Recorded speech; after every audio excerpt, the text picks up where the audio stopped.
Evangelho de Mateus 7, verso 24, nós vamos ler Jesus a contar à multidão que o acompanhava qual é o grande resumo da sua mensagem principal.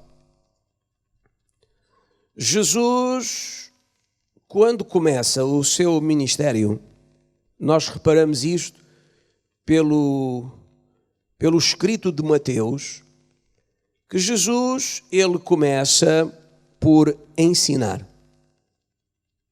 Ele começa por reunir gente à sua volta e partilhar com as pessoas ideias que têm a ver com o reino de Deus.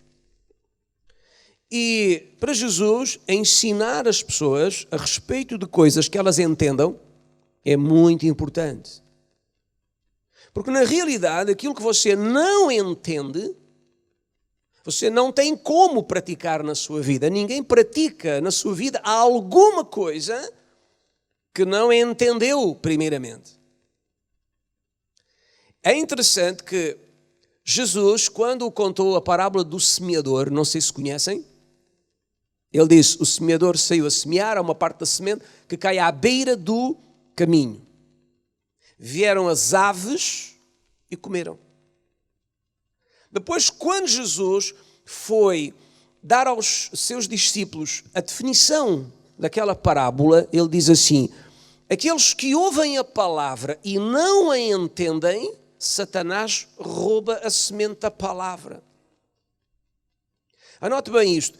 Os que ouvem a palavra e não a entendem, isto é muito importante, não entenderam, o diabo roubou. Eu repito, a pessoa não entendeu, o diabo roubou a semente. Satanás rouba a semente da palavra quando a pessoa não a entende, não a compreende. De maneira que há algo muito importante que é nós que pregamos percebermos que quando nós pregamos, quando nós ensinamos, nós precisamos de ver a forma de ajudar as pessoas a perceber o que estamos a dizer. Porque se você se assentar aqui e se você me ouvir e se você não conseguir perceber nada do que eu disse, tudo o que eu semeei em ti, o diabo vai roubar. Porque não percebeste nada. E por vezes as pessoas não percebem porque não têm capacidade e outras vezes não percebem porque quem ministra não consegue explicar de uma forma simples ou não transmite a ideia de uma forma prática. Entende? Então, se eu não entender a palavra, não há como ela produzir fruto na minha vida, porque eu não percebi. Eu não entendi. Como eu não entendi, aquilo não vai produzir resultado. Eu não entendi, não percebi.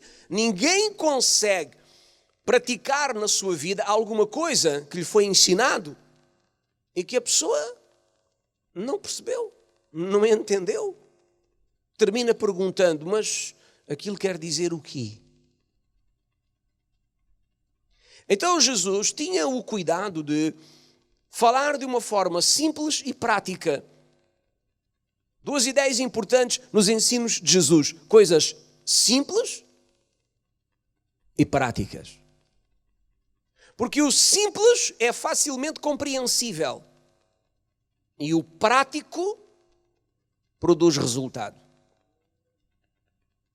Em Mateus 7:24, Jesus diz assim, todo aquele, ele está a falar para qualquer pessoa, sem exceção, que ouve estas minhas palavras e as pratica. Repita lá comigo, ouve, palavras, pratica. Outra vez, ouve, palavras, pratica. Agora repita assim, todo, ouve, palavras, pratica. Anote bem a lógica, todo está a falar para qualquer pessoa. Depois ele diz, ouve. Depois ele diz, Ouve o quê? Palavras, minhas palavras. Em último, as pratica. Comparo esse homem a alguém prudente que edificou uma casa sobre uma rocha. Anote bem. Todo, ouve, palavras, pratica. Jesus diz, é comparado a um homem prudente que constrói uma casa em cima de uma rocha. 25. Caiu a chuva, transbordaram rios, sopraram ventos, deram com ímpeto contra aquela casa e ela não caiu. Por que é que a casa não caiu? Diz, porque ela havia sido construída sobre a rocha. Repita lá comigo, construção. A casa não caiu por causa da forma como ela foi construída. O fundamento da casa era sólido. Verso 26 diz, todo aquele que ouve estas minhas palavras e não as pratica, repita lá comigo, todo, ouve, palavras, não pratica. A sequência é quase igual. No primeiro exemplo, todo, ouve, palavras, pratica. No segundo exemplo, todo, ouve, palavras, não pratica. Há apenas uma diferença. É que no primeiro exemplo, pratica-se. No segundo exemplo, não se pratica. Praticar e não praticar tem a ver com o quê? Bem, não tem a ver com vir à igreja. Não tem a ver com cantar, não tem a ver com sentir Deus, não tem a ver com... Enfim, tem a ver com entender as ideias de Deus e pô-las em prática. Ativá-las, fazer conforme Deus diz. E então Jesus diz, essa pessoa eu comparo a um homem insensato. Falta de responsabilidade, que edificou uma casa sobre a areia. Caiu a chuva, transbordaram os rios, sopraram os ventos, deram com ímpeto contra aquela casa, ela desabou, sendo grande a sua ruína. É interessante que o que nós acabamos de ler é o culminar, é o encerrar do grande sermão da montanha. O sermão da montanha é talvez a mensagem mais interessante que Jesus partilhou. É uma mensagem muito grande, clara, objetiva, simples, que aborda diferentes áreas da vida das pessoas. E quando Jesus termina de uma forma que eu acho muito interessante, porque quando ele termina, ele está a pôr toda a responsabilidade em nós e somente em nós. Ele não está a dizer, olha, se as coisas derem errado na tua vida todos os dias, você não culpa o tempo, não culpa a tempestade, você não culpa os outros, você culpa-se a si. A construção da vida foi errada. Isto é muito interessante. Eu acho que nós precisávamos de ler mais vezes este texto para perceber como, de facto, nós temos uma responsabilidade muito grande naquilo que é a nossa vida. Porque Jesus foi muito claro quando disse, é para todos, todos ouvem as minhas palavras. Depois o grupo divide-se em dois.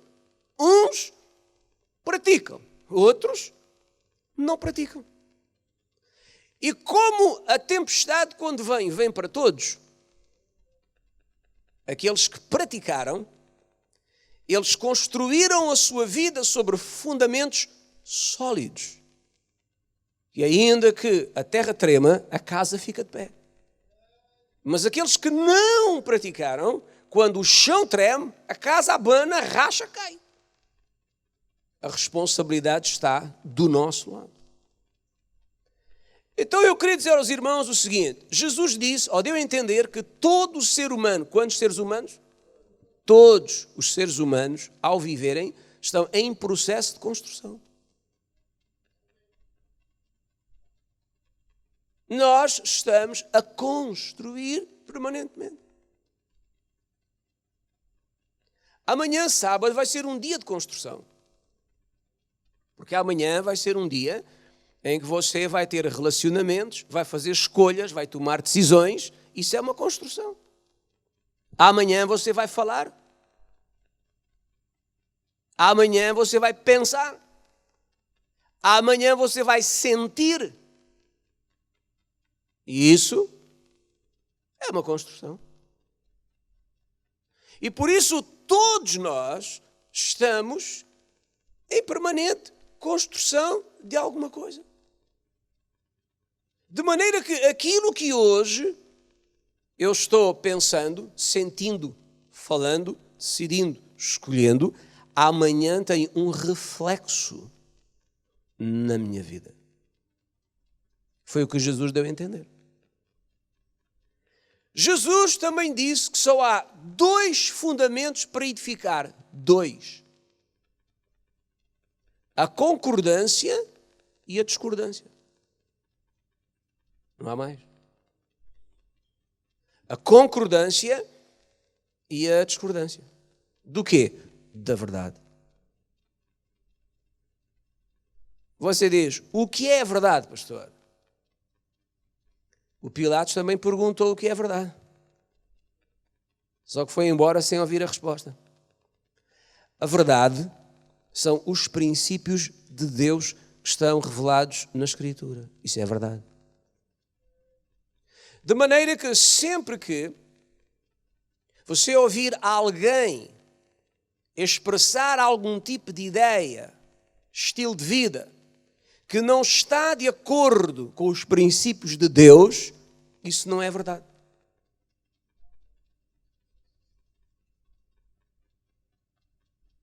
Por isso, quando você quer construir uma vida sólida, séria, que se mantenha de pé, você não pode andar a ouvir as pessoas que falam contra a verdade. E eu quero dizer aos irmãos que quem fala contra a verdade não é apenas as pessoas que não creem em Jesus. Há montes de pregadores, de pastores que pregam contra a verdade. Você diz, como, pastor? Quando as pessoas pregam coisas que a Bíblia diz que não é assim. A internet está cheia de gente que prega contra a verdade. Quando ensinam coisas que a Escritura diz que não é assim. E só há uma verdade, a verdade revelada na palavra. Porque como Deus é fiel, Ele não muda.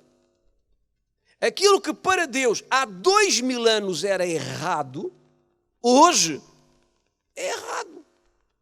E daqui a 2000 é errado a mesma, porque, não sei se você sabe disto, Deus é uma pessoa que não se atualiza. Se você ouvir alguém dizer, mas sabe, o Espírito de Deus traz atualização. Como? O Espírito de Deus traz atualização? Deus não se atualiza, sabe porquê? Porque Deus, Ele é o princípio, Ele é o fim. E isto é tão fantástico que quando Ele definiu os seus princípios, quando Ele definiu as suas ideias, quando Ele definiu aquilo que Ele crê, o que Ele pensa, Ele o construiu de tal maneira que nunca precisa de fazer correções ou atualizações. Por isso é que Jesus ressuscitado diz, eu sou o mesmo ontem, hoje, eu serei sempre. E eternamente significa princípio e fim. E não se esqueça que Jesus e a palavra são uma só coisa. Logo, Ele quer dizer, a minha palavra, as minhas verdades, os meus princípios não sofrem atualizações. Não precisam de correções. Nós é que nos desviamos desses princípios. E depois começamos a dizer, não, mas isto era para aquele tempo, isto era para o outro tempo, agora o tempo é outro. os princípios de Deus não se alteram. Eles permanecem para sempre. Só há dois fundamentos. Quais são esses fundamentos? Ou eu concordo com aquilo que Deus diz, ou eu discordo. E se eu concordo com aquilo que Deus diz, eu pratico. Se eu discordo, eu não pratico. E aí surge o quê? A casa que fica de pé e a casa que cai. Uma outra ideia interessante é que Jesus disse que a sábia construção tem a ver com prática, tem a ver com fazer algo. E não com saber algo. Informação ou conhecimento. Repita lá comigo esta expressão, fazer algo, saber algo. Há uma diferença entre aquilo que uma pessoa sabe e aquilo que uma pessoa faz. Jesus não disse todo aquele que ouve estas minhas palavras e as compreende. Ele disse aquele que ouve estas minhas palavras e as pratica. Fazer algo. O Evangelho é mais do que saber alguma coisa. O Evangelho é fazer alguma coisa. Certo? Aquilo que mantém a minha vida de pé não é o que eu sei, é o que eu faço com o que eu sei. O que importa é aquilo que você sabe. Há gente que tem a cabeça inchada de tanto que aprendeu. E a vida falida. Porque aquilo que sabe não lhe adianta, porque não o faz. Então Jesus dá a entender que a sábia construção, construir com sabedoria, não tem a ver com aquilo que você sabe, tem a ver com aquilo que você faz. Então não vale a pena dizer, eu sei, pois é, eu já sei isso. Então faça. Porque é no fazer que você traz o benefício sobre a sua vida. Outra ideia é que Jesus disse que a vida produz tempestades que vão atingir todas as pessoas. Repito, Jesus disse que a vida produz tempestades que vão atingir todas as pessoas. Olhe isto, se alguém lhe disser assim, que uma pessoa que vem sempre à igreja, uma pessoa que nunca faz nada de errado, uma pessoa que semeia dízimos e ofertas, uma pessoa que ora 3 vezes por dia, que nada de errado vai acontecer, essa pessoa mentiram-lhe. Não é verdade. Lamento informar, mas não é verdade. Se lhe disseram que uma pessoa que leva Deus a sério nunca vai ter adversidades, mentiram-lhe. Não é verdade. E Jesus foi muito honesto conosco quando ele disse, quando veio a tempestade veio sobre as 2 construções. Sobre as 2 construções. A tempestade veio sobre a casa na rocha e veio sobre a casa na areia. Então, quando a tempestade vem, a tempestade atinge toda a gente. Não há ninguém que não passe pela adversidade. Não há ninguém que não enfrente tribulações. Não há ninguém. Entendem os irmãos? Não há como você fugir e evitar passar por circunstâncias adversas na sua vida. Elas vão acontecer. Eu acho que é tão bom nós sabermos disto, porque isto é uma forma de você permanecer fiel em Deus. Porque há pessoas que abandonam as casas de Deus ou as igrejas, as congregações, casas de oração, porque lhes ensinaram que se fizerem tudo certinho, nunca vão ter problemas. No dia que vêm as adversidades, eles dizem o que é que aconteceu, o que é que falhou, o que é que deu errado, o que é que eu fiz. Entenderam? E nós temos que saber que as adversidades vêm sobre a vida de todas as pessoas. Você não pode estar aqui na igreja achando que estando aqui tudo vai correr bem, nunca passa nada. Passa. Mas passa mesmo. Você pode passar por montes de dificuldades. Você pode ter problemas que atingem diferentes áreas da sua vida. Claro que sim. Agora, aquilo que Jesus disse que vai acontecer de diferença é que uns não vão suportar as adversidades e outros vão sobreviver a elas. Uns não vão suportar as adversidades, outros vão sobreviver a elas. Eu acho que a grande parte dos que estão aqui são sobreviventes a muitas tempestades que enfrentamos. Mas elas vieram. Elas vêm inesperadamente, elas vêm quando menos contamos que elas venham, elas aparecem, sei lá, de onde você menos espera. Mas aí também se prova a fé no coração, o compromisso que se tem com Deus.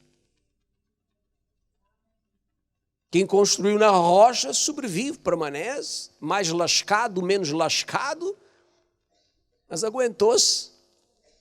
Quem construiu na areia, a gente passa, olha e diz, ali esteve uma casa. E há ruínas agora. Meu irmão, você vai sobreviver a toda a tempestade. Outra ideia é que Jesus disse que somente a construção feita na rocha permanece. Somente a construção feita na rocha permanece, a outra não permanece. Portanto, só quem ouve e pratica vai permanecer, vai sobreviver às adversidades. E Jesus também deu a entender que não é a fé religiosa, não é a crença, não é a espiritualidade que nos dá a garantia de um sucesso permanente. Não é porque você tem uma grande fé, tem muita crença, é muito espiritual, que você vai permanecer de pé perante as adversidades. É porque você ouve e pratica, ouve e pratica, ouve e pratica. Amém? Então repita lá comigo, ouvir e praticar é a chave para permanecer de pé, em nome de Jesus. Antes de terminar, eu queria deixar com os irmãos, em Mateus 7, sem sair de Mateus 7, deixar 4 ou 5 ideias de coisas que Jesus ensinou que nós devemos praticar. Agora, o interessante é que quando você vai pela Bíblia, pelos Evangelhos, você vai descobrindo tanta coisa que Jesus disse para fazer, para não fazer.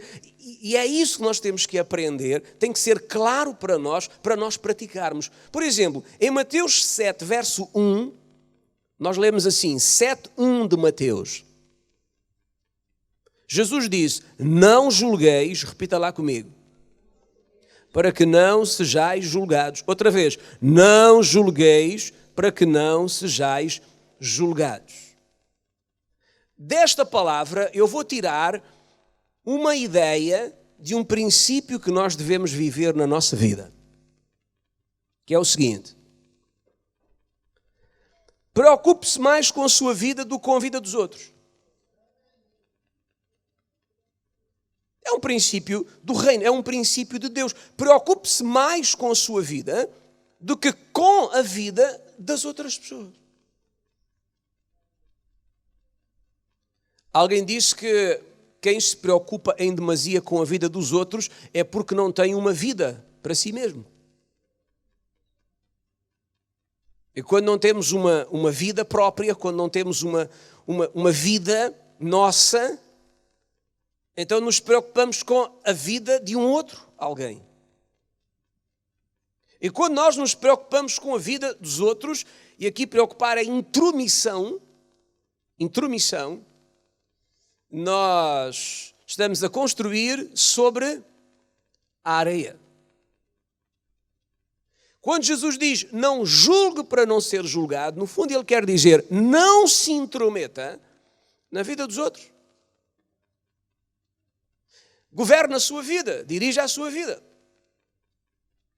Eu acho que todos nós temos tanta coisa para governar na nossa vida, tanto assunto para resolver, para melhorar, que se nós nos preocuparmos com a nossa vida, não resta muito tempo para nos preocuparmos com a vida dos outros. E aqui preocupar tem a ver com intromissão. Intromissão. Sabe, os irmãos, Cada pessoa aqui é livre. Outro dia eu estava a contar aos irmãos, aí numa reunião qualquer, eu estava a dizer, irmãos, aqui nesta igreja, toda a gente pode fazer o que quiser fazer. Cada um faz o que bem entende, o que lhe apetece. E nem eu, nem ninguém tem que se intrometer. Já foi o tempo em que nós nos intrometíamos na vida das outras pessoas. Isso já acabou há muito tempo. Cada um faz o que bem entende. Entendeu? A minha responsabilidade não é estar aqui a intrometer-me na vida dos irmãos. O irmão foi, foi. Não foi, não foi. Fez, fez. Não fez, não fez. Eu não me intrometo, não tem nada a ver com isso. Quer ir, não quer ir, é com cada um.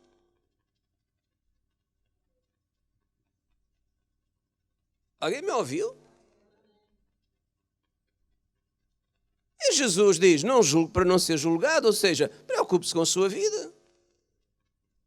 Alguém vai dizer, não, mas não é bem isso. Então é o quê?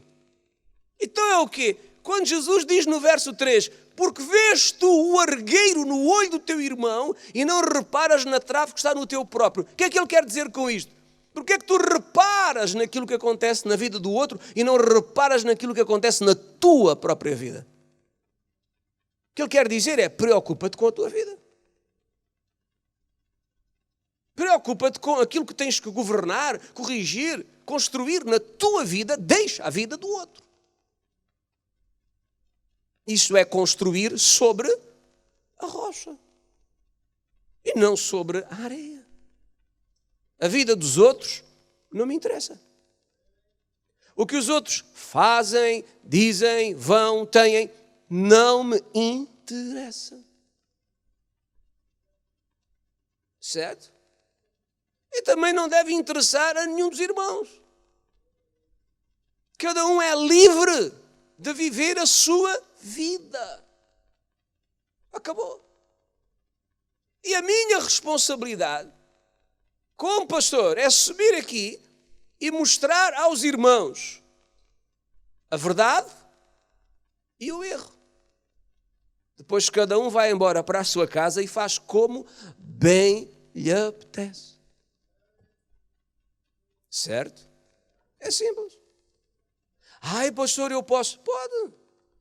Oh, pastor, não se opõe. Eu. O pastor não se chateia. Eu.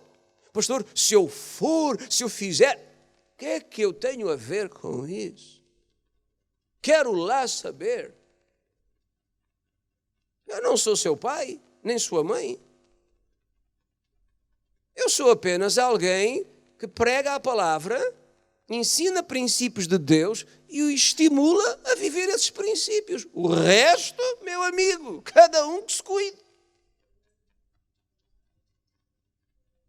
Certo? Cada um que se trate, cada um que se cuide, cada um que se faça a vida. Ou você acha que reino e igreja é nós termos aqui a brigada dos fiscais? Tipo a azai espiritual. Ai, aquele irmão foi lá não sei onde, aquele irmão estava no outro dia àquela hora, aquela pessoa estava com a outra e tinha aquela roupa. Você é da azai espiritual, é fiscal. Amados, o Evangelho é um caminho, uma jornada de liberdade. Você vai onde você quiser, com quem você quiser, faz o que você quiser. E quem é que tem a ver com a sua vida? Você e Deus. Ai, se o pastor sabe, eu nem vou contar a mim. Você acha que eu tenho idade para perder tempo com essas coisas?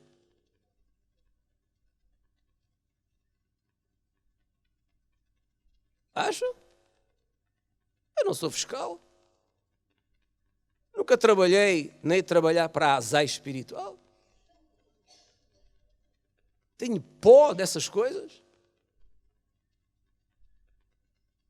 Cada um tem a responsabilidade de viver ou não os princípios de Deus. Amém? Amém.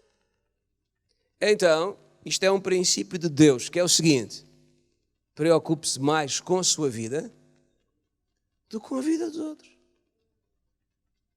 Amém? Preocupe-se com a sua.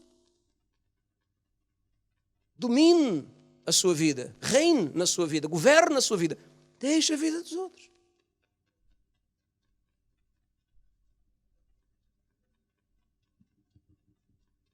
Amém? Ai, mas aquela pessoa vai se dar mal. Deixe, não há problema. Mas eu tenho que ir lá avisar. Você tem que ir avisar ou você tem necessidade de se intrometer?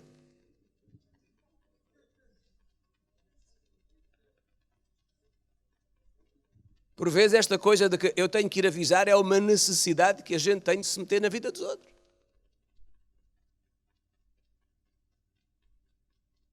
E o mais engraçado é que Jesus deu a entender que há pessoas que querem ir avisar os outros e não se avisam a si próprios. Porque ele diz: como é que tu queres corrigir o outro e não te corrige a ti? Como é que tu queres tirar a trave do olho do outro e tens um argueiro, não é? No teu olho. Irmãos, como é que alguém que tem um cisco no olho consegue ver bem o olho do outro? É uma pergunta lógica. Se eu tenho um cisco no meu olho, isso me inflama o olho deita lágrimas. Eu tenho um ardor, eu tenho um mal-estar no olho, eu mal consigo manter o olho aberto, mas eu consigo, com o meu olho inflamado, ver o olho do irmão que tem lá uma trave. Jesus quer dizer que isto é uma atitude de hipocrisia. Então ele diz: primeiro vai limpar o teu olho, corrigir o teu olho, depois do teu olho estar limpo, então tu tens condição de ajudar o outro a limpar o seu olho. No verso de número 6 tem outro princípio. Diz assim: não deis aos cães o que é santo, nem lanceis ante os porcos as vossas pérolas, para que não as pisem com os pés e voltando-se vos dilacerem. Dilacerar é partir, é desfazer, é quebrar. Jesus diz: não dê a um cão, não dê a cães o que é santo, nem lanceis ante os porcos as vossas pérolas. Isto está escrito no sentido figurado. É claro que aqui porcos e cães não são animais. Ok? Porcos e pérolas aqui significa pessoas. E Jesus diz: não dê a pessoas cães coisas santas e não lance ante pessoas porcas pérolas, para que não se virem contra ti. O que é que isto quer dizer? Jesus está a ensinar um princípio que é: não perca o seu tempo com pessoas rebeldes, imorais e murmuradoras. Repito, não perca o seu tempo com pessoas rebeldes, imorais e murmuradoras. Você sabia que nós não temos a missão de converter pessoas? Nós não temos a missão de converter pessoas. Nós não temos a missão de transformar pessoas. Se alguém acha que é um grande transformador de pessoas, ouça, você anda tão enganado. Nós não temos a missão de transformar pessoas, nós não temos a missão de mudar pessoas, nós não temos essa missão, porque essa missão só uma pessoa tem, é o Espírito Santo de Deus.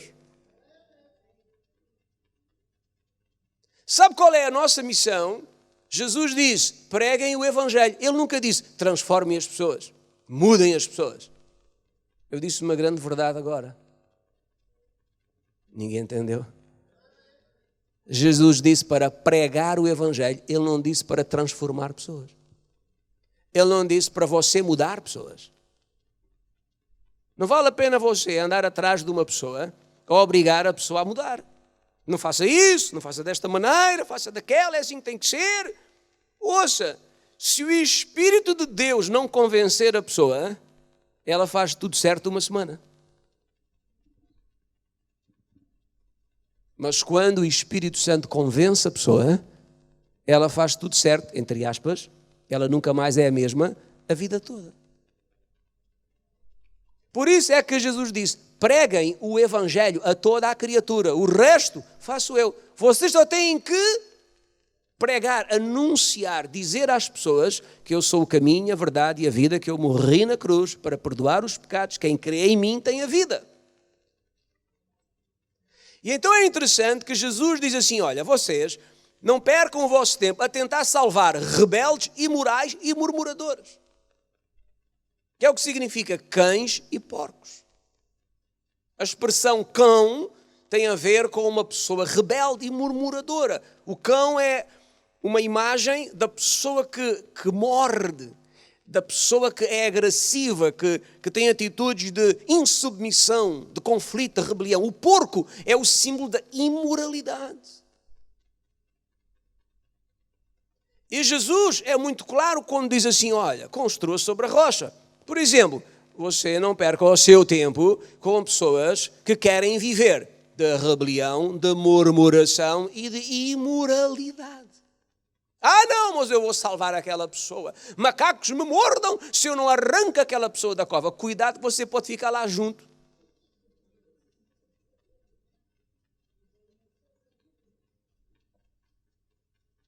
Eu já ouvi testemunhos, isto é real. Pessoas que saíram das imoralidades da vida por um encontro com Jesus e não tiveram sabedoria. Renderam-se a Cristo, deixaram as drogas, deixaram a prostituição, deixaram aquele mundo maluco. E aí disseram, bem, agora tenho que ir lá avisar os outros de que eles têm que sair de lá. E alguém disse, não, você não vá, vá se Deus o dirigir, porque você vai voltar a um ambiente onde você viveu. A tentação é forte. Os relacionamentos, as conexões que deixou lá. Não, eu tenho o Espírito Santo, eu vou lá e com o meu testemunho eu vou arrancá-los e trazê-los todos para cá. Houve gente que voltou para trazer os outros, ficou lá. Outra vez.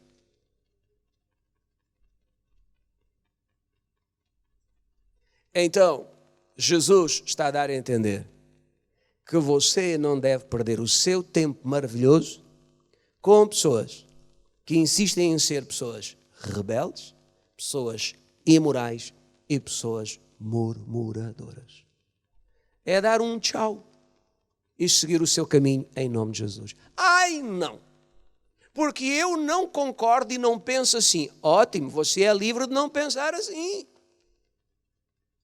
Agora Jesus diz, meu amigo, se a casa te cair, se a tempestade te mandar a casa abaixo, depois não venha dizer que é o A, o B, o C, o D, este, aquele, o outro. Essa é a questão. Quantas vezes a casa nos caiu em cima porque nós não cumprimos este princípio?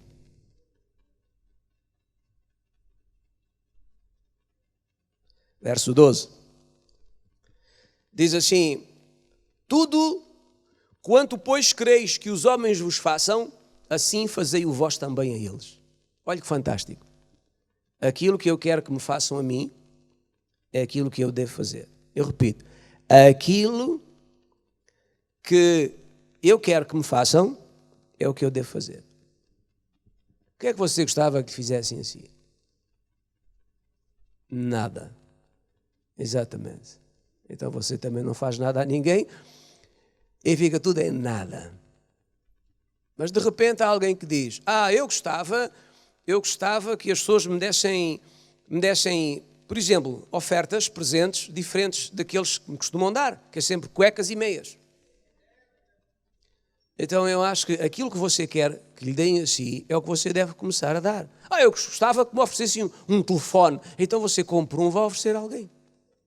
Não, mas é o que eu queria que me dessem a mim. Mas Jesus diz, aquilo que você quer receber é aquilo que você deve dar.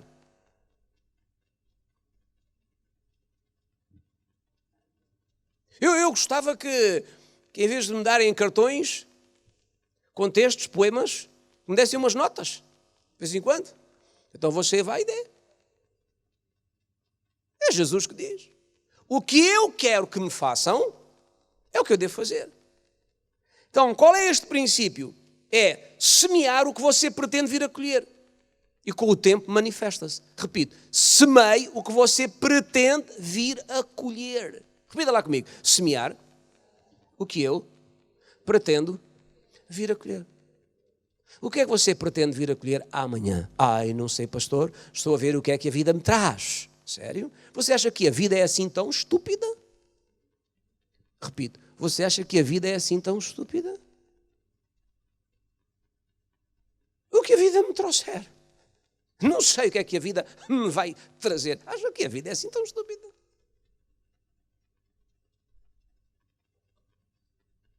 No dia que eu entender o poder que há na semente, eu vou entender o mistério da vida. Se eu quero mudar o meu futuro, eu preciso de mudar a minha semente. E quando eu mudo a minha semente, eu mudo o meu futuro. O futuro de uma pessoa está dependente da sua semente de hoje. O que eu quero para amanhã, eu preciso começar a plantar hoje. O que eu quero receber amanhã, eu preciso começar a dar hoje. O que eu quero que me façam amanhã, eu preciso começar a fazer hoje. Foi Jesus que disse, aquilo que vocês querem que os homens vos façam a vocês, façam-no vós primeiro. Primeiro. Fazer primeiro. Receber depois. É um princípio fantástico. A religião tradicional, onde muitos de vocês andaram, virou isto ao contrário. Como é que ensinaram a vocês? Digam, podem dizer. Como é que ensinaram? Não faças aos outros o que não queres que façam a ti. Faz só uma pergunta. É isso que está escrito? Foi assim que Jesus disse? Isso é a anulação do poder da semente. É interessante o que faz a religião. A religião é maligna. Eu repito, a religião é maligna. A religião é uma inspiração demoníaca. Alguém disse, pastor, enganou-se. Não, disse corretamente. A religião é uma inspiração demoníaca. É por isso que a religião é sempre um sistema de opressão, de manipulação. A religião nunca trouxe paz. A religião sempre trouxe conflito. Se você reparar hoje, o mundo está em guerras por causa de religiões. Em nome do Deus das religiões se matou o próximo. Jesus nunca instituiu uma religião, ele trouxe um caminho, um estilo de vida, uma forma da gente viver a nossa vida de acordo com princípios divinos. Isso não é religião. É interessante como a religião ensina às pessoas o que tu não queres que te façam, não faças. Jesus nunca disse isso. Jesus disse o que você quer que os outros lhe façam, faça primeiro você. Ele está a ensinar sobre semente. A religião ensinou sobre anulação da semente. Não faça.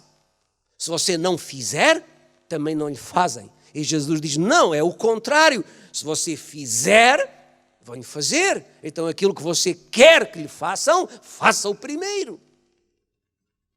Quer ser perdoado? Começa a perdoar. Quer ser amado? Começa a amar.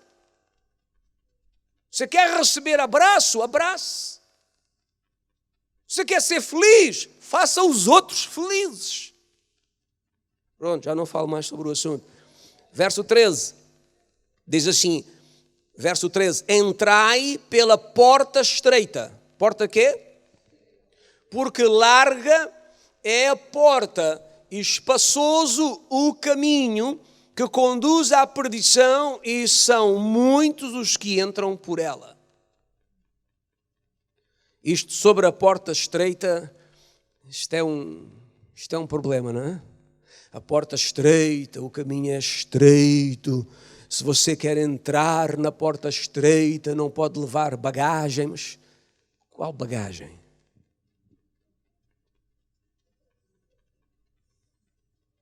A porta é tão estreita que você tem que passar de lado. Cristo Jesus, misericórdia. Irmãos, para entrar no céu o caminho é tão estreito, a porta é tão estreitinha, que até custa a descobrir a porta. A sério. Que interessante.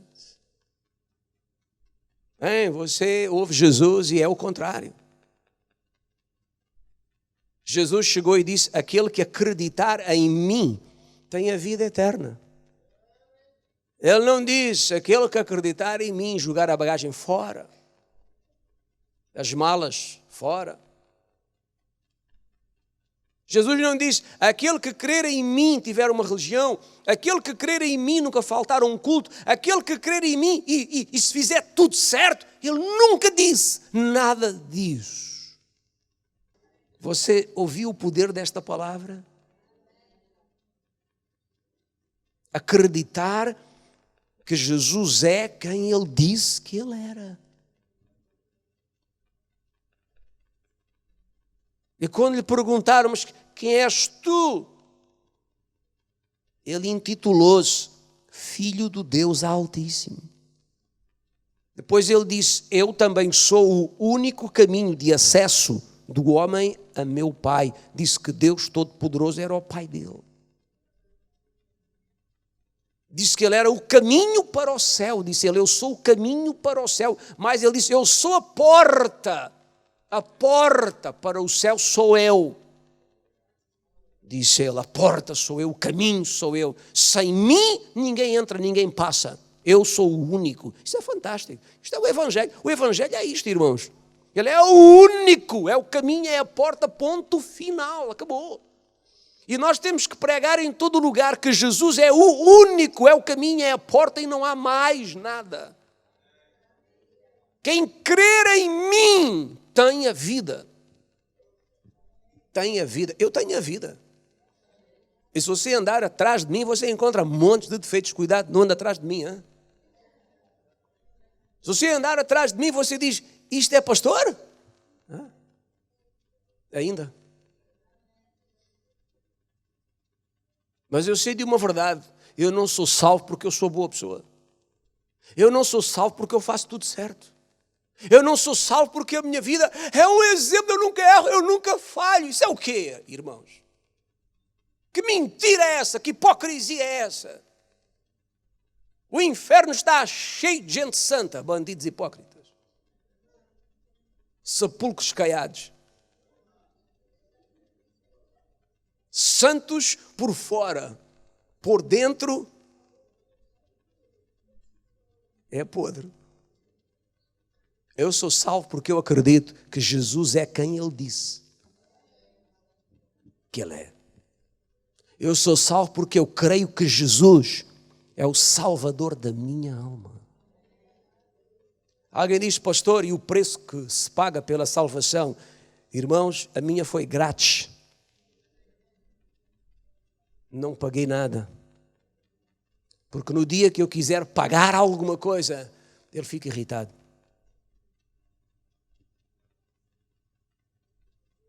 Ele fica irritado. Ele não quer que você pague. Ele quer que você creia. Eu repito, Ele não quer que você pague. Ele quer que você creia.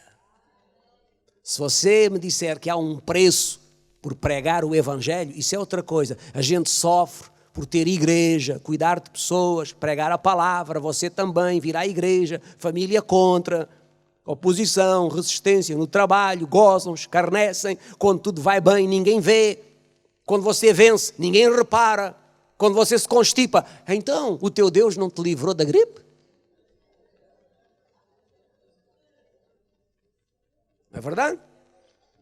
Paga-se um preço, sim, de caminhar com Jesus, de servir a Deus. Mas para ser salvo não há preço. O preço pagou Ele. E pagou Ele com o seu próprio sangue, com a sua própria vida. Ele não quer que ninguém pague preço nenhum de salvação. Não, para ser salvo tem que crer em Jesus, mas tem que ter uma vida santa. De modo que se o irmão crê em Jesus, mas se o irmão vai ao cinema, ao futebol, à manicure, à cabeleireira, ao shopping, ao café, ao bar, o irmão tem uma salvação pela metade. Isso é o que? Uma salvação pela metade. O irmão arrisca-se que quando Cristo vier, o irmão fica sentado na cadeira. Há muitos aqui que ficarão sentados nas cadeiras quando Cristo voltar com poder e glória. Cristo Jesus, misericórdia. Isto é uma igreja ou um manicômio? Se sempre perguntar assim, pastor, quantas pessoas irão quando Jesus voltar? Todos os que creem. Todos os que creem que Jesus é quem Ele disse que é. Há gente que já perdeu o entusiasmo de ir para o céu. Já começou a pensar, é assim. Então quer dizer que aquela ali, aquela que está ali sentada, aquela ali na parede, aquela, exatamente aquela, que faz isto, e mais isto, e mais isto. Como é que você sabe? Como é que sabe tanto a vida dos outros? Não ouviu o primeiro princípio de hoje? Não se intrometa na vida dos outros, cuide da sua. Então quer dizer que aquela pessoa que veste daquela maneira, que tem aquele penteado, que ao sábado à noite vai abanar o capacete ali embaixo, quer dizer que aquela pessoa vai para o mesmo céu, para onde eu vou, que sou santa, santo. Que desilusão, não é? Que desilusão. A gente que quando chegar ao céu, vai fazer um baixo-assinado. Vai reclamar. Jesus, fulano, fulana, estão aqui a mais. Jesus disse: o que crê em mim tem a vida eterna. Agora, se você olhar para o tempo em que Jesus disse esta palavra, o tempo da lei de Moisés, bem, a coisa era complicada. Tinham uma lei para cumprir. Incluía alimentação, incluía roupa, incluía vida íntima, incluía um montão de coisa. Mas quando Jesus chega, Jesus coloca todas essas coisas no seu próprio lugar e Ele diz: a partir de hoje, eu sou o acesso. E acabou. Você comeu um porco, comeu uma porca, você pode vir e entrar por mim. O judeu não podia tocar no porco, era imundo. Passava um coelho, ele não podia caçar, era imundo. Jesus diz: caçou o coelho, venha filho, eu sou a porta, não é o coelho. Alguém me entende? Então, o que Jesus está aqui a dizer é que o tempo da lei era duro, era difícil, era um conjunto de exigências das quais Deus não abdicava que as pessoas as cumprissem. Mas quando Jesus chega, Ele diz: a partir de agora, o meu sangue é o caminho. Então, o que é que eu quero dizer com isto? De entrar pela porta estreita. Eu quero levar isto para uma outra ideia, que é a seguinte: não viva à busca de facilitismos ou de vantagens ilegítimas. Diga lá comigo: vantagem ilegítima. Não viva à busca de vantagem ilegítima, mas viva um compromisso com a verdade e com a retidão. Entrar pela porta estreita é você, por vezes, dizer que não a certas vantagens que são ilegais.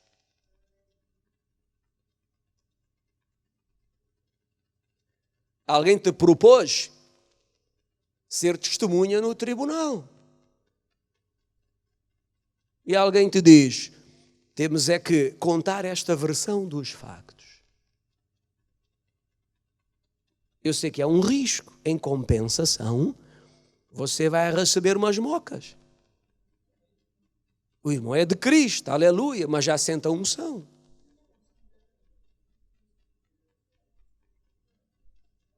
Mas Jesus diz: entre pela porta estreita, Ou seja, numa ideia diferente do habitual, ele quer dizer com isto, não se comprometa com vantagens ilícitas. Entende? Não se comprometa com vantagens ilícitas. Não se envolva em esquemas ilícitos. Não aceite vantagem que não é limpa, não é justa, não é honesta. Os irmãos sabiam de algo interessante? Quando nós abrimos a porta para a ilegalidade, quando nós abrimos a porta para o ilícito, eu não estou a dizer que você vai ser lançado nos quintos dos infernos. Eu conheci um tipo que roubou a vida toda. E não roubou mais porque não pôde. E o tipo está no céu. Quem acredita nisto? Alguns irmãos não acreditam. Temos 3 irmãos que acreditam. 4 ou 5. O tipo roubou a vida toda. Toda. Não roubou mais porque não pôde. Até que foi condenado à morte de cruz. Ele olhou para o lado e disse, Jesus, Yeshua, lembra-te de mim quando entrares no teu reino. Ele está a dizer, tu és rei, tens um reino, eu quero ir para lá. Para quê? Para roubar lá no reino.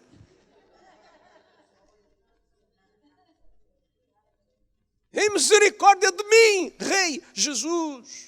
Quando entrares no teu reino, lembra-te de mim. E Jesus diz, como amigo? Ladrão como tu não pode entrar no meu reino. Não, Jesus diz, hoje estarás comigo no paraíso. Jesus diz, eu te digo que hoje, a religião alterou o texto, pôs uma vírgula no lugar errado.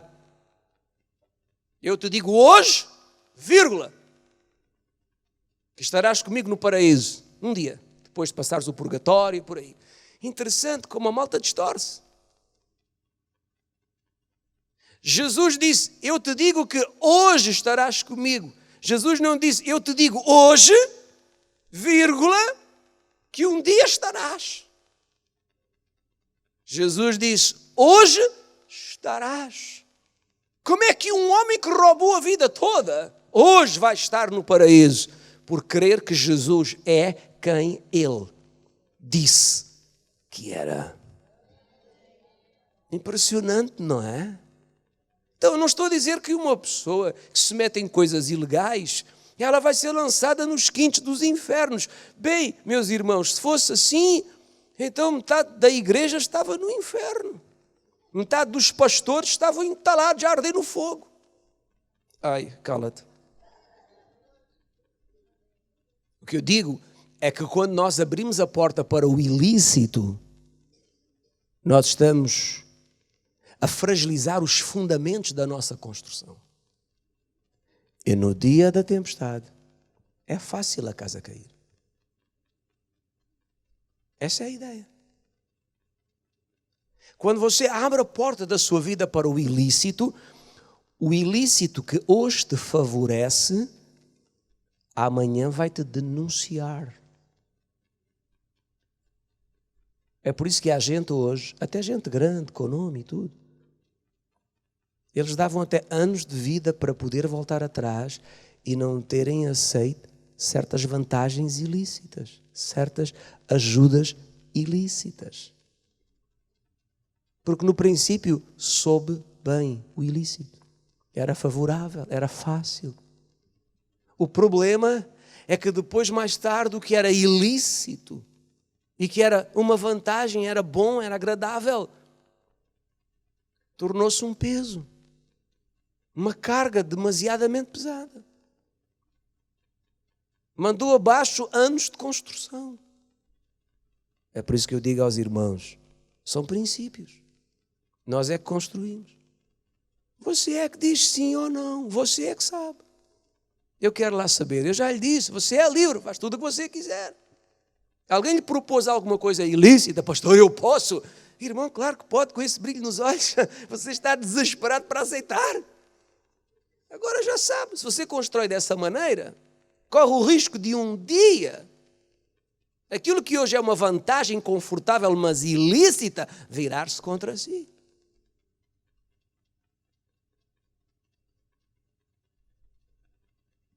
Então, você não acha que por vezes é muito melhor você ter menos? Mas tudo aquilo que você tem foi construído sobre a rocha?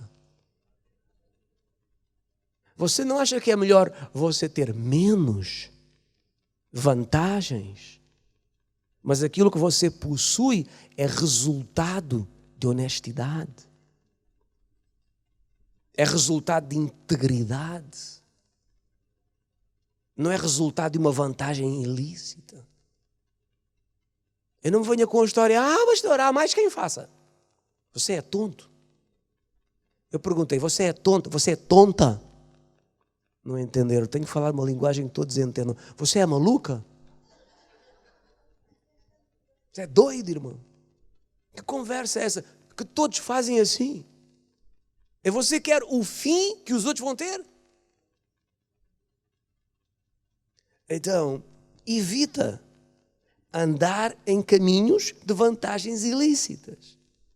E procura caminhar em caminhos lícitos, que às vezes são mais estreitos. São mais difíceis, são mais apertadinhos.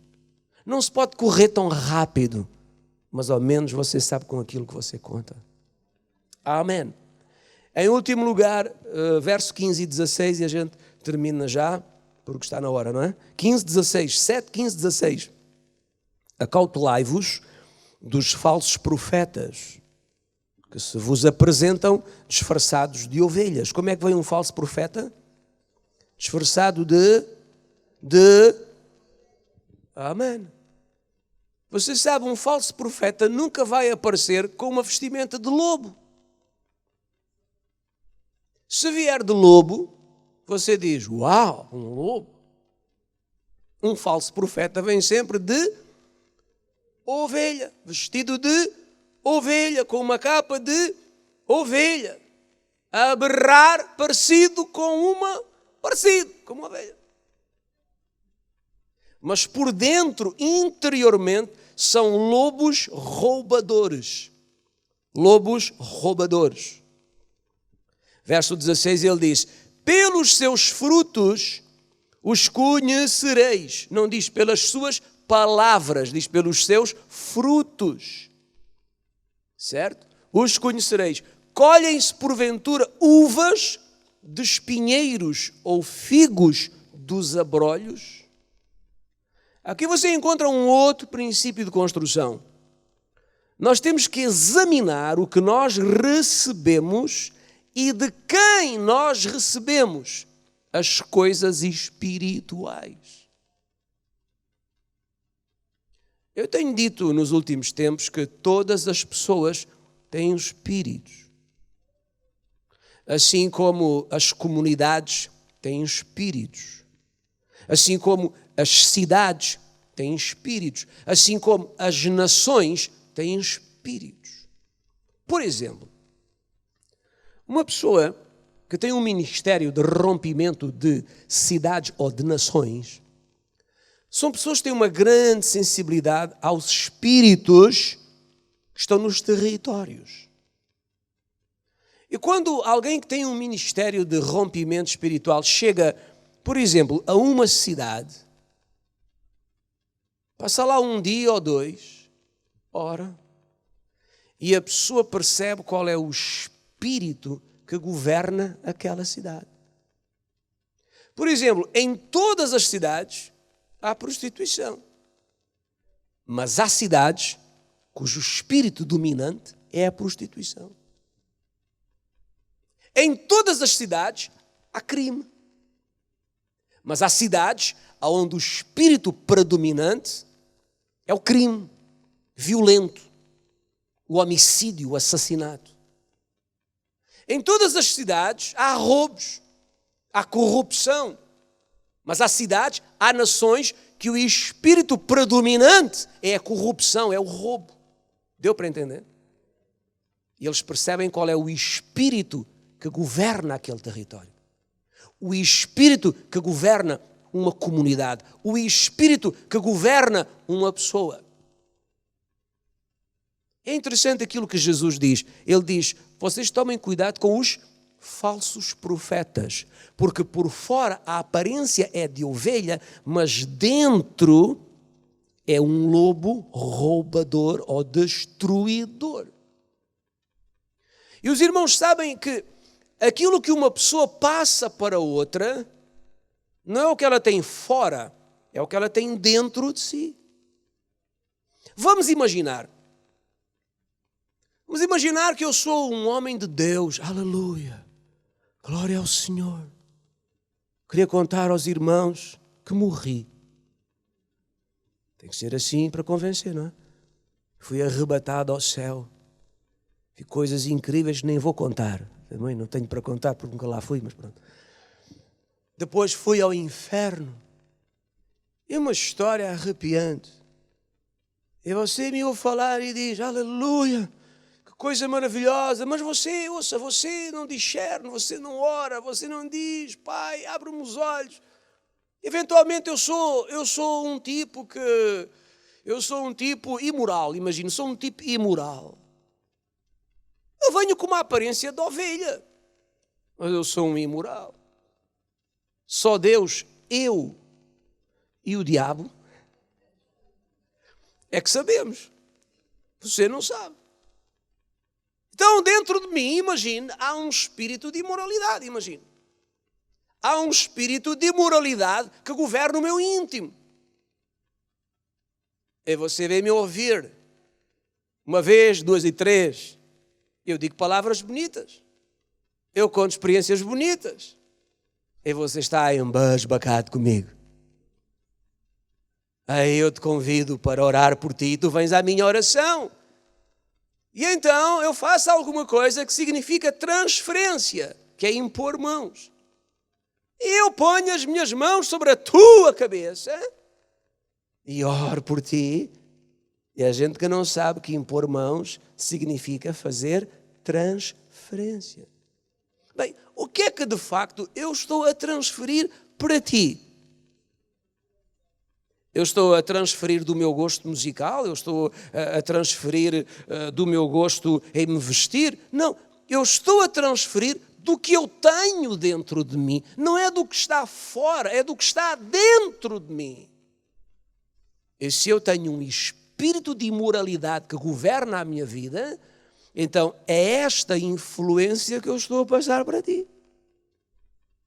Sabes o que acontece? Tu estás a colocar-te debaixo da minha influência, então é disso que tu vais receber.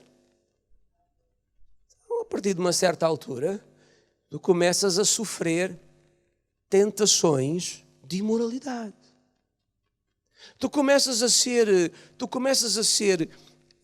seduzido, tentado para certo tipo de coisas que tu não tinhas, que tu não vivias, não te chamava a atenção. E agora, por que será? O que é que te está a acontecer? Alguém disse, houve uma transferência? Eu sei que há montes de gente que não acredita nisto. Esse é que é o problema. É por isso que o apóstolo Paulo, quando escreveu a Timóteo, disse, toma muito cuidado com a imposição das mãos. Disse ele, não imponhas as mãos precipitadamente, para não participares dos pecados dos outros. Ó irmãos, isto é tão interessante, posso contar? O apóstolo Paulo ensinou a Timóteo que se eu consagro alguém a pastor, e este alguém ser consagrado a pastor, começar a fazer porcaria, eu vou ter responsabilidade naquela porcaria toda. Sabia disto? Não. Não sabia. Nunca lhe contaram. Foi o que Paulo disse a Timóteo. Ele disse, cuidado, não imponhas as mãos precipitadamente para não seres participante de pecados alheios.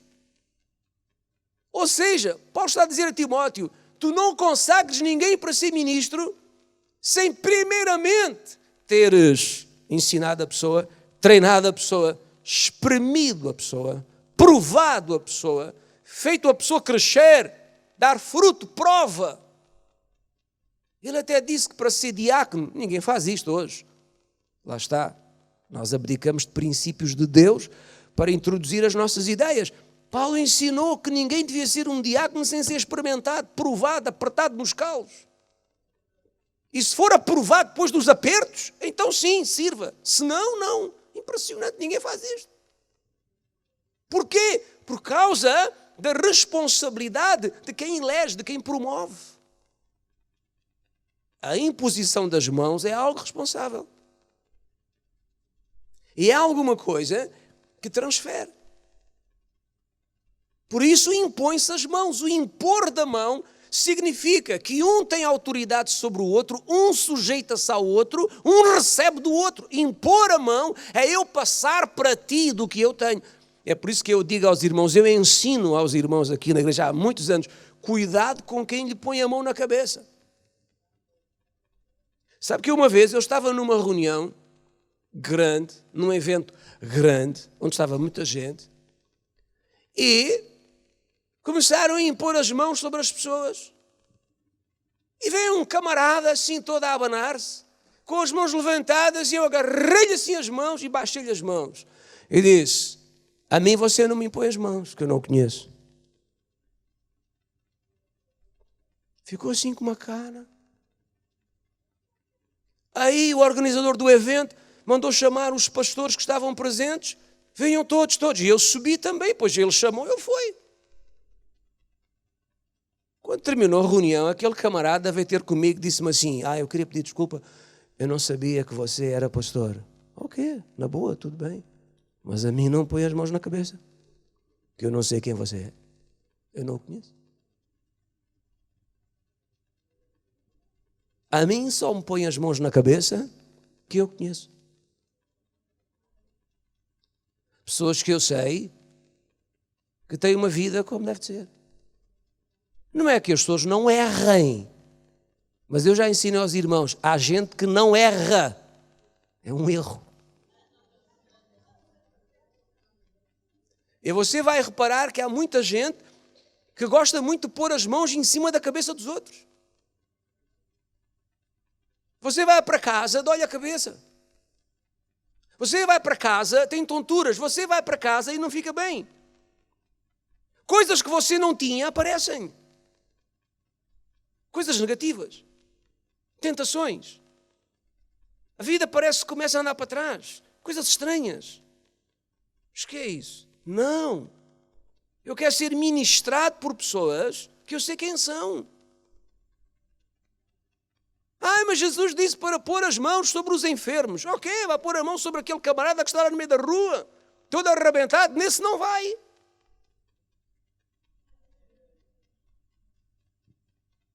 Nós temos que perceber de quem é que nós recebemos influência espiritual. O mundo espiritual, isto do mundo espiritual é uma coisa tão real, isto é tramado. Não tem a ver com você não amar as pessoas. Nós amamos toda a gente, mas mãos na cabeça, ou sei lá, vai pôr as mãos na sua mulher. Por vezes na mulher não põe as mãos, coitadinha da mulher. A mulher está ali, impõe-me as mãos, querido, impõe-me as mãos. Cruz credo.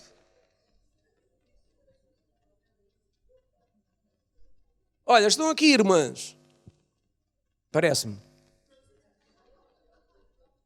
Eu quero dizer uma coisa.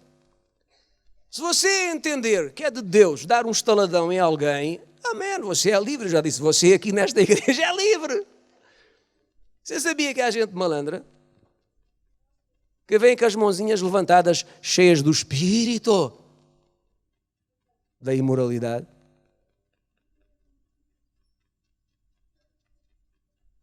Eu tenho um hábito que é dizer, vamos nos saudar, abraçar o irmão. Se você acha que alguém abraça incorretamente, dê um chega para lá, mas é logo. Aí é que você pode dizer, vou dizer ao pastor, diga. Aí pode dizer. Porque há gente que por vezes abusa. Não abraça porque é o amor do Senhor, é outro tipo de... Isso não é amor tão pouco. Eu acho que nós temos que ter cuidado quando tocamos as outras pessoas. Há gente que gosta muito de tocar os outros. Não conhece e já está ali agarrado. Ai, meu irmão. Ai, que me enganei. Você sabia que nós na Europa somos um tipo de cultura que não gostamos muito de toques? Temos que entender isso. E há gente que sem confiança agarra os outros, estrafega os outros. Pois se o marido lhe der um corretivo aí em qualquer lugar, olha, depois não se venha queixar. Ai, pastor, foi tudo no amor de Jesus. Se é no amor de Jesus, tem na mão. Exato.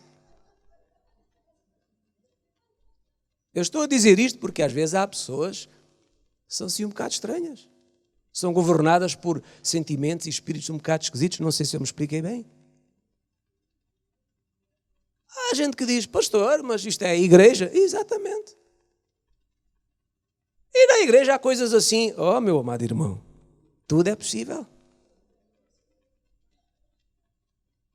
De maneira que nós precisamos, primeiro, de falar. E segundo, cada irmão e irmã de agir em conformidade.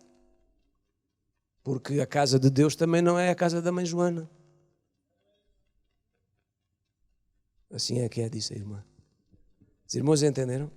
Então, de quem é que eu recebo influência espiritual? Jesus diz, há gente que por fora parece uma ovelha. Mas interiormente é um lobo destruidor. Roubador. Destrói princípios, destrói fundamentos, destrói convicções. Entende? E a gente tem que tomar cuidado com isso. Às vezes há pessoas que têm, é interessante, têm a vontade, a ousadia de virem à sua vida, dar-lhe conselhos, dar-lhe pregações, dar-lhe ensinos, orarem por si, ministrarem a você e você deixa. Glória a Deus, porque há aqui na igreja alguns irmãos espertos. Dizem assim, olha, sabe uma coisa, eu tenho pastor. Oh, não sabia? Eu tenho um pastor, você não sabia disso? É interessante.